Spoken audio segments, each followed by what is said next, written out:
fiery horse with the speed of light, a cloud of dust, and a hearty hi-yo silver. The Lone Ranger.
With his faithful Indian companion Tonto, the daring and resourceful masked rider of the plains led the fight for law and order in the early western United States.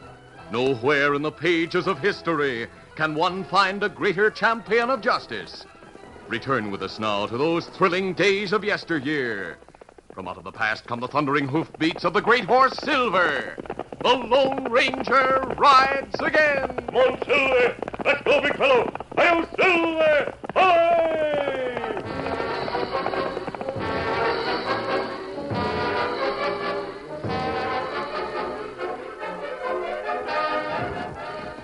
One of the richest but most lawless regions in Wyoming Territory lay ahead of the Lone Ranger and Tonto as they rode along the Powder River Trail. The Indian was pointing. Fork ahead. Me see signpost there. It points away to the town of Gunstock. That's the county seat. Something nailed on post, under sign. Look like notice. Yes, it is a notice. Pull up. Whoa, Silver. whoa. Easy, steady, big fella. What'd it say? It reads, $3,000 reward. The above reward will be paid by the Board of County Commissioners for information leading to the capture and conviction of the person or persons responsible for the murder of Sheriff Richard Lee. The notice is signed Mrs. Richard Lee, Sheriff. Uh-huh. Woman sheriff? Me never hear of one. The Wyoming Territorial Legislature passed a law in 1870 which gives the women here a right to vote and hold office. Maybe that good thing, Kimasabi. Yes, it is a good thing. Sometime all the women in the United States will have the same right. Mrs. Lee was probably appointed sheriff. Yes, we'll take the trail to Gunstock. Why we go there, Kimasabi? To offer our services to Mrs. Lee. I not only want to see justice done, I want to help her succeed in her office for the good of women everywhere. Come on, Silver. Scout.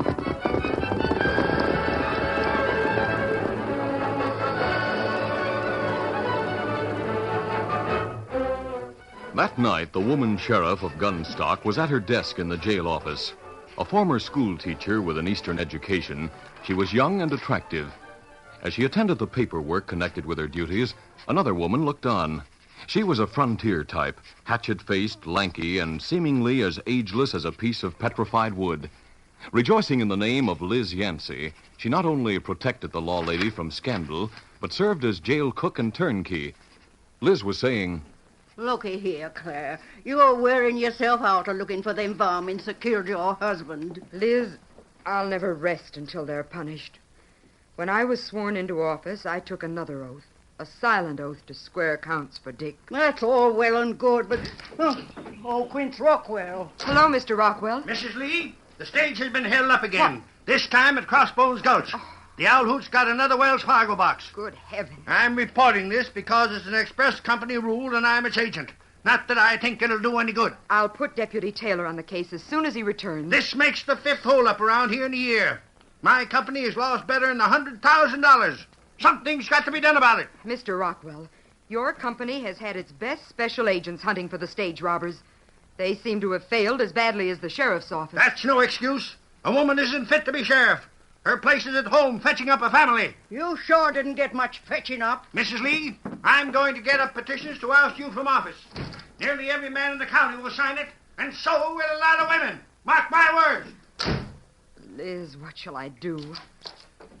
Bill, there's been another stage robbery. I heard about it at the cafe. Rounded up a posse, and I'll be heading for Crossbones Gulch as soon as I get my rifle and saddle up. Is the back door open, Liz? Why shouldn't it be? You never bring in any prisoners. Yeah, I'll get those stage robbers this time. Claire, I figure that sidewinder's trying to undermine you and get your badge.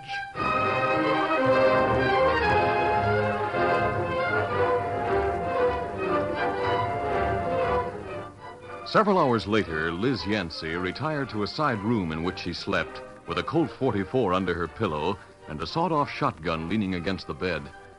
Mrs. Lee remained at her desk. She had taken a record book from an open desk drawer. In it were entered the last reports of her murdered husband. She had read them many times, but she started to read them again. Then the door opened. What? A masked man. Please don't be frightened. I'm a friend. Friends show their faces. I suppose you murdered my husband and have come back to murder me. Mrs. Lee, I'm here to volunteer the services of an Indian friend and myself. We want to help you solve that case.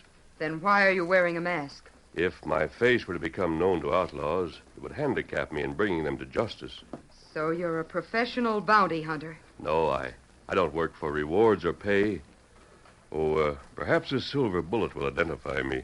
Please take it. Yes, it is a silver bullet, but it means nothing to me. I still don't understand your motive in offering aid. Because I believe in maintaining law and order. Does that explain my purpose? It does indeed. Mister, did you know that the Gunstock stage was robbed again today? My friend heard about it and told me.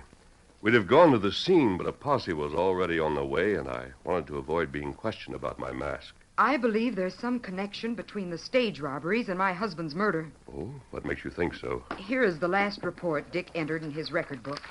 It's dated August 17th and reads, "First stage robbery county ever had was reported at 1 p.m. today. 5 masked men took express box containing $11,000, went to scene, failed to pick up trail, but found heel shot from one outlaw's boot by stage passenger." That's all he wrote. 2 days later, he was shot from an alley here in Gunstock. That would seem to indicate that he learned something he didn't record. Why do you say that? Because professional hold-up men rarely kill a sheriff unless he becomes dangerous to them. I have the boot heel in this drawer. Here it is. What do you make of it? Well, it's an ordinary heel as far as the leather manufacturer go, but it tells a story. Posse fellows back, Kimasabi. Them not find anything. Oh, Mrs. Lee, this is my friend, Tonto. How do you do? Oh. We've had a lot of experience trailing Indians who were afoot. Whether they wore moccasins or white men's boots, their tracks were easy to identify. That's so. Indians walk with toes pointing in. Heel, sole come down at the same time. Nearly all white men hit the ground first with the back outside edge of their boot heels. That part always shows the most wear. Now, look at this heel. Ah, it worn off even. Must be it come from boot Indian wear. Yes, that's my opinion. Mrs. Lee, do any local Indians, perhaps Indians working as cowboys, wear boots? I know of none. Oh, Bill, I didn't hear you come in. A cat put it in the back way and heard part of the bunco these fellas have been handing you. Who in blazes are they? They're going to investigate Dick's murder and the stage robbery. Oh, well, I like that. Here I've been doing all your work for you, then you turn around and hire a masked owl hoot and a redskin. You aiming to fire me? Perhaps I should discharge you. You do, and I'll help Quince Rockwell throw you out of office. He's already got petitions all over town, and a lot of folks are putting their John Henrys on him. I'll show Bill you. Taylor, you're through. Give me your badge, gun, and gun belt. They're county property. Like blazes, I will. Do as the sheriff says. Why, you... Don't draw that gun. No. Let go my arm. Unbuckle his gun belt, Tonto.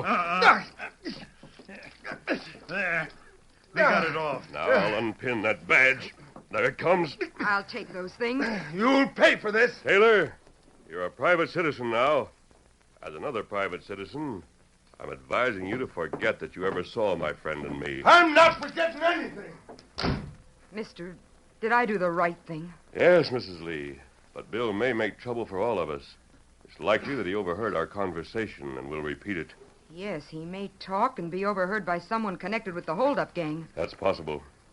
Tonto, follow him. Try to learn what he's saying and take note of anybody who pays any special attention to his talk. I'll meet you at camp. Ni sabe que no sabe.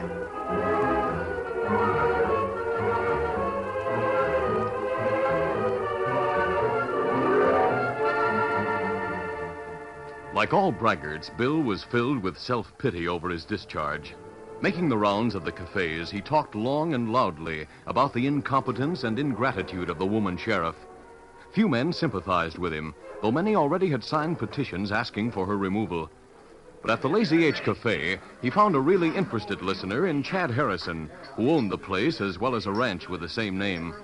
Calling the ex-deputy to one end of the bar, Chad set up treats and asked, Bill, what is our lady sheriff going to do without a man deputy? She's already got two fellas working for her. Well, you don't say.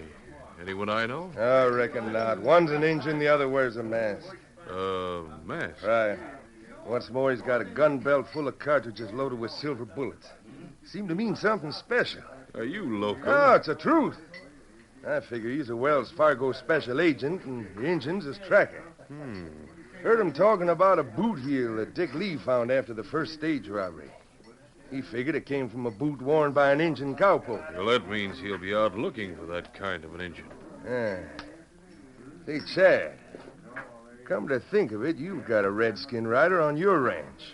He's the only boot-wearing Injun in these parts. You mean Comanche Joe? Oh, he's all right. He's ornery enough to be a stage robber. You know, somebody ought to look into what he does when he's not riding for you. Are you going to blab about Comanche Joe's boots to the sheriff and her friends after getting fired? Not much. I'll investigate him myself. If he is one of the owl hoots and I round up the gang, it'll make that she-sheriff look like a fool. Yeah, I see your point. Well, I could even get elected the next sheriff. And besides that, I'd be in line for a heap of reward money. Now, look, Chad. You don't want any crooks working on your spread. Suppose you and I handle the case together. I'd split the reward with you. Bill, I'm getting interested. Ride out to my ranch tomorrow. We'll talk about it some more. I'll be there. An hour later, Chad Harrison was in the bunkhouse at his ranch. With him were 5 ill-favored men who listened intently as he repeated what the ex-deputy had told him. He was saying, Now, the way I figure it, that boot heel put Dick Lee onto us. He knew about you, Comanche Joe, and was smart enough to put 2 and 2 together before we plugged him. Now it's put Bill onto you. They may leave that masked man out here. Boot he'll not prove anything. Me burned boots long ago. Well, I know that, but we don't want anyone snooping around here. Something might be seen or heard. Yeah, you're right, boss. Yeah. Now, on the way here, I figured out a way to get rid of Bill Taylor and the masked man at the same time. How's that? I told you the masked man uses silver bullets and had a ruckus with Bill. Well, we'll make some silver bullets and drill Bill with them. That alone ought to be enough to convict the masked man, but to make it even stronger, we'll swear we saw him do the shooting. Boss, you always come up with good ideas. Bill is coming out here tomorrow. By tomorrow night, he'll be dead, and the masked man will be in jail waiting to hang.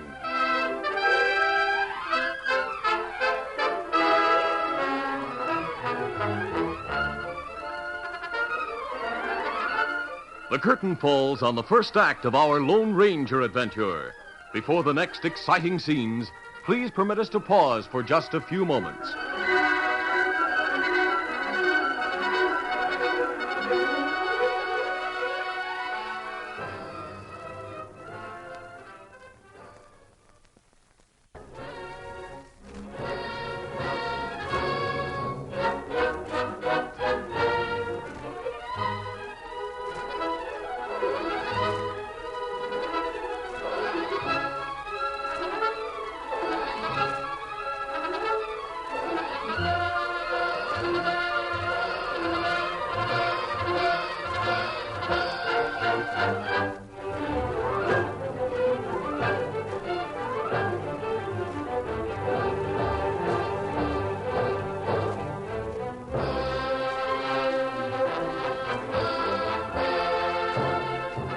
Now to continue. As Chad Harrison and his gang of outlaws plotted to kill Bill Taylor and ex-deputy sheriff with silver bullets and place the blame on the Lone Ranger, Tonto returned to the masked man's camp a short distance from the town of Gunstock. The Indian had been following the former deputy. Reporting the results of his surveillance, he said, Nobody listened long to Taylor but one feller. Him run Lazy H Cafe. Did you learn the cafe keeper's name? Him Chad Harrison. Got a ranch called Lazy H. Only Indian cowboy round here work there. How did you learn that? Me meet another Indian in town. Him tell me about rider called Comanche Joe who wear boots. Oh, you did well, Tonto. We'll scout around Chad Harrison's ranch tomorrow. On the following day, the stage robber known as Blackie was busy in the blacksmith shop, melting and molding silver coins into .45 caliber bullets. Chad Harrison appeared in the doorway. You'll have to hurry that job, Blackie. Taylor may be here any time now. Yeah, I finished a dozen, boss. Yeah, that'll be plenty. Here they are. Yeah, they look good enough to fool anyone. I'll load my 2 6-shooters. Where are the other boys? Over on Horse Creek, burying that Wells Fargo box we lifted yesterday. It's what you told them to do, wasn't it? Right. I didn't want it around here with all this spying going on. Yeah, I'll be able to bust it open later. Yeah, here comes Taylor now. You need my help, boss? No. He doesn't suspect me. Oh, there. Howdy, Chad. Well, howdy, Bill. Light, we'll go to the house. Sure. Steady one. I'd have been here sooner, but I had to take some petitions over to Red Bull. Now, where's that Comanche Joe? Well, maybe that's him over on the hill. Eh? I don't see a living thing there. No, and you'll never see one anywhere again. Hey, what? Well, Snooper, that fixes you. That is easy done, boss. Is he dead? What do you think? I put every one of the silver slugs from one gun into him. Yeah, what's next? I'll ride back to town and start the story going that the masked man killed Bill. The sound of the gunshots, which had snuffed out the life of the ex-deputy, had carried far in the still afternoon air. The Lone Ranger and Tonto, who had been looking for trail sign, which would link the ranch with the scene of the robbery in Crossbones Gulch, heard them and raced in the direction from which they had come. However, Chad Harrison and Blackie had vanished in the opposite direction as they reached the ranch buildings. Tonto was saying, Me not see anybody around, Kimasabi. There's a man on the ground near the ranch house door. Maybe him got shot. Pull up. Pull, Silver. Pull. Easy, Scott, steady, pull. pull up. Cover me while I dismount and examine him, steady. Pull up. What you find? This man is Bill Taylor, and he's dead. Shot in the back.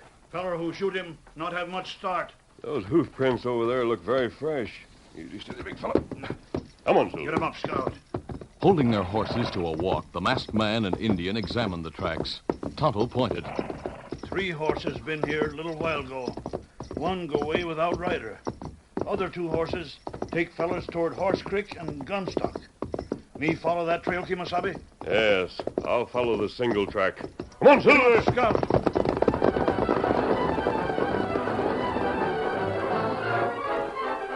The Lone Ranger, who had unconsciously picked Chad Harrison's trail, followed it to the edge of Gunstock without sighting the man. Backtracking, he made a futile search for Tonto, then returned to the Lazy H ranch with the intention of taking Taylor's body to town. But like his friend, the dead man had mysteriously disappeared. Deeply puzzled, the masked man again set out for town, reaching it shortly after dark. Skirting the business district, he rode through an alley to the rear of the jail, Go, Silver, go. Easy, steady now. where he dismounted and entered. His first intimation that he himself was in grave danger came when the formidable Liz Yancey stepped out of the jail kitchen and thrust the twin barrels of her sawed-off shotgun against his back with the command, Reach, fella, reach. My hands are up. But you're making a mistake. Don't you know me? I know you're a killer. Claire, I got him. Bring him here. Move along before my trigger finger gets itchy. Mrs. Lee, am I to consider myself a prisoner? You certainly are. Take his shooting irons, Claire. You may have them. There, Liz. I have his guns.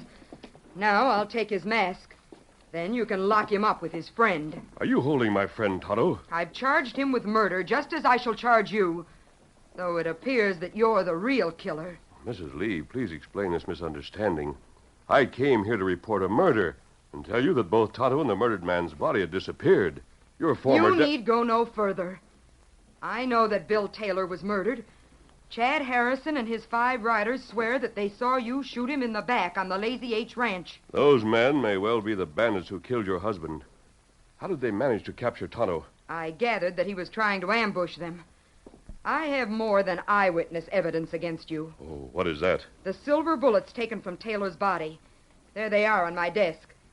In all probability, you were the only man in the West who fires such bullets. I see. The outlaws have managed to use the law against me. How can you deny the evidence of those bullets? May I examine them? Well, I see no harm in that. But watch him closely, Liz. Yeah. These bullets never came from my guns. Don't tell me that. I have here a silver bullet which you gave me. Your belt is filled with them. Mrs. Lee, the silver in my bullets came from my silver mine. It's pure silver and soft as lead. You can scratch the bullet I gave you with a fingernail. But it would take a knife to mark the bullets that killed Taylor. Please compare them yourself. Yes, I see now that there is a difference. But what does it mean? It means that the murder bullets were made by the outlaws for the purpose of framing me. I knew about the boot heel. I believe that your husband and Taylor also knew. Mister, I'm beginning to believe you. But I can't let you go. I can't arrest a man like Harrison. Your position is difficult. The men here have turned against me. Not one would join a posse, especially if he knew I wanted Harrison and his riders. There's a way of getting them into jail without resorting to the use of a posse. What is that way? I'd like to have you return the guns you took from Tonto and me, then place us in unlocked cells and invite Harrison and his gang to identify me. But what would that gain you? Do you want to kill them? Not at all. In fact, it's my suggestion that you slip out into the office and lock the cell block door on all of us as soon as the gang gets inside. No man who was ever sheriff would consider such a proposal, but I haven't much to lose. Heaven help me. I'll do as you say. Summoned from the Lazy H Cafe by Liz Yancey, Chad Harrison and his 5 gangsters trooped into the jail office a short time later. They were in high spirits over the outcome of their trick. Harrison was saying... Well, Mrs. Lee, you sure did a good job when you let that masked gunslinger walk right into jail and locked him up. You know, I'm in favor of letting you hold your job. I'm going to let everybody know it. Let's forego the pleasantries. This is a serious matter. Liz, open the cell block door. Yeah. Please follow me. I don't like jails. Where is the masked man? In the next cell. Now, do you identify him as the killer? Why, you let him keep his mask on. Certainly. You said he was masked when he shot Taylor, so I wanted you to see him with a mask on. You wouldn't know him without it. Oh, yes, you're right. I identify him. Isn't he the killer, boys? That's him, all right. Hey, where'd our lady sheriff go? Hey, she locked us in. Hey, let us out of here. Hammer on the door. We want out. Fellas, this might be a trap. Hey, look, the masked man and Injun are out of their cells. They've got guns. You're covered. Put your hands straight out. Then turn and lean against the wall. You try for guns, you get shot. No, don't shoot. We're doing as you say. Tonto, take their guns while I keep them off balance. At the same time, the peephole in the cell block door slid open. Liz Yancey looked in. Seeing her, Chad Harrison shouted, Hey, look what they're doing to us. I've got eyes. I can see. Who owns that blue round horse out in front? I do. What about it? The saddlebags are full of money. What? The Quince Rockwell says was in the Wells Fargo box stolen yesterday. Why, you double-crosser. You got that box home before you buried it. No wonder it took you so long. Hey, Liz, these fellas only work for me. You can lock them up for all I care, but I want out. Who's the double-crosser now? Chad was in the stage robberies as deep as we were. Don't listen to him. I'm a rancher with a good reputation. I can't help what my riders do. I think you're all a passel of owl hoots. Look, Kemosabe, maybe this gun show who killed Taylor. Me take 2 guns from Chad Harrison. One got lead bullets in it. Other got silver bullets. Well, I never figured on having my saddlebag searched, so us boys are stuck with stage robbery. But, Chad, you didn't think about reloading your one gun with lead bullets, so you're stuck with murder. Not yet. Lunging at Tonto, the outlaw leader made a desperate effort to wrest the telltale gun from his hand. You not get gun. But the Indian, heavily burdened as he was with guns and gun belts taken from the 6 bandits, was unable to keep his grasp on the weapon. Jerking it from his hand, Harrison whirled and fired at the Lone Ranger. A hard silver slug ricocheted from a cell bar close to the masked man's head. A split second later, one of his own guns blazed, and the duel of silver bullets was over. As the heavy .45 slug knocked Harrison to the floor and the gun slid away from his broken arm, Comanche Joe tried to scoop it up, but straightened when the masked man advanced on him with the order, Back to the wall. All of you. He's going to massacre us. No, don't do it, mister. I'll talk. I made the silver bullets that killed Taylor, but Chad did the shooting. He shot Dick Lee, too, and engineered all the stage holdups. Blackie, you dirty double-crosser. You're sending me to the gallows. Then hang. I'm saving my own neck if I can. Yeah, me too. A few minutes later, the Lone Ranger and Tonto were in the jail office with Mrs. Lee and Liz Yancey. Liz had locked the outlaws in cells and had summoned a doctor for the leader against whom they had turned. The woman sheriff was saying, Well, now that Dick's murderer is in jail, I'm ready to resign. Don't quit under fire, Mrs. Lee. Hire a good deputy and serve out the rest of your short term. But the county doesn't want a woman in the sheriff's office. No good lawman would serve under me. Popular feeling will change now that you've caught your husband's killer as well as the stage robbers. But I didn't catch anyone. I owe everything to you and to your friend. You have a reward coming from the county. No one is indebted to us. The satisfaction we get out of helping others is reward enough. Now that our work here is finished, we'll ride on. I'm sorry to see you leave. We may meet again. Here is the name and address of a padre who will know how to reach me. Communicate with him if you need our help. I certainly shall do so. And thank you for everything. Come on, Tonto. Adios, Mrs. Lee. Adios, Liz. Adios. Claire, who is that masked man? Liz, it took a long while for me to put things together. But when I thought about that man's mask and his white horse and the silver bullets, I realized who he is. He's the Lone Ranger.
This is a feature of the Lone Ranger Incorporated, created by George W. Trendle, produced by Trendle Campbell Enterprises, directed by Charles D. Livingston, and edited by Fran Stryker. The part of the Lone Ranger is played by Brace Beamer.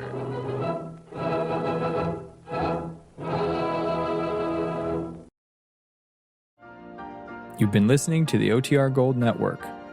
Find more classic radio at otrgold.com.